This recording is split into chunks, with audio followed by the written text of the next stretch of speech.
आंबाड्याची भाजी करणार आहोत. त्यासाठी लागणारं साहित्य: आंबाडा भाजून धुवून घेतला, हरभऱ्याची डाळ भिजू घातली, ती धुवून घेतली, कांदा चिरून घेतला. आता आपण प्रोसेस चालू करू.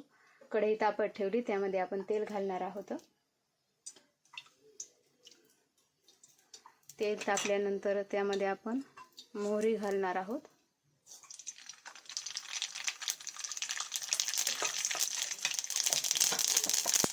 मोहरी तडतडली की त्यामध्ये आपण चिरलेला कांदा घालू.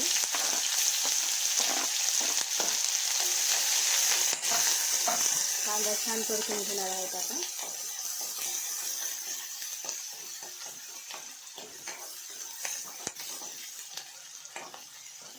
कांदा लाल होत आला आहे, त्यामध्ये आपण हरभऱ्याची भिजलेली डाळ घालणार आहोत.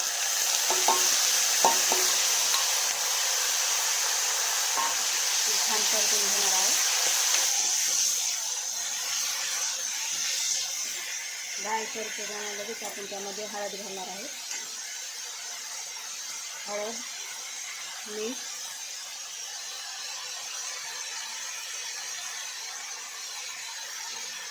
मीठ आणि लसूण जिऱ्याची चटणी. लसूण जिऱ्याची चटणी कशी करायची याचा व्हिडिओ मी आपल्याला लवकरच करेल. म्हणजे आपल्याला काही भाज्यांना गडबडीमध्ये असतो तेव्हा आपण लसूण जिरे कुटून टाकू शकत नाही, त्यामुळे आपण लसूण जिऱ्याची रेडीमेड चटणी तयार करून घेऊ शकतो घरच्या घरी. जेव्हा आपल्याला घाई असते तेव्हा आपण ती चटणी टाकून भाज्या बनवू शकतो. लवकरच मी अपलोड करेल. त्यामध्ये आपण ही भाजी टाकणार आहोत. धुतलेली स्वच्छ अशी मोकळी करून घ्यायची.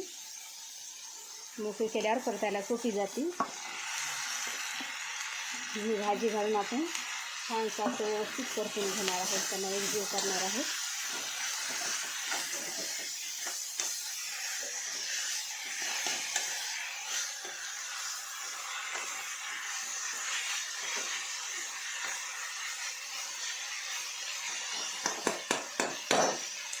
त्यामध्ये आपण थोडा पाण्याचा चटका मारणार आहोत. त्यामध्ये भाजी आणि डाळ छान व्यवस्थित वाफावून निघेल.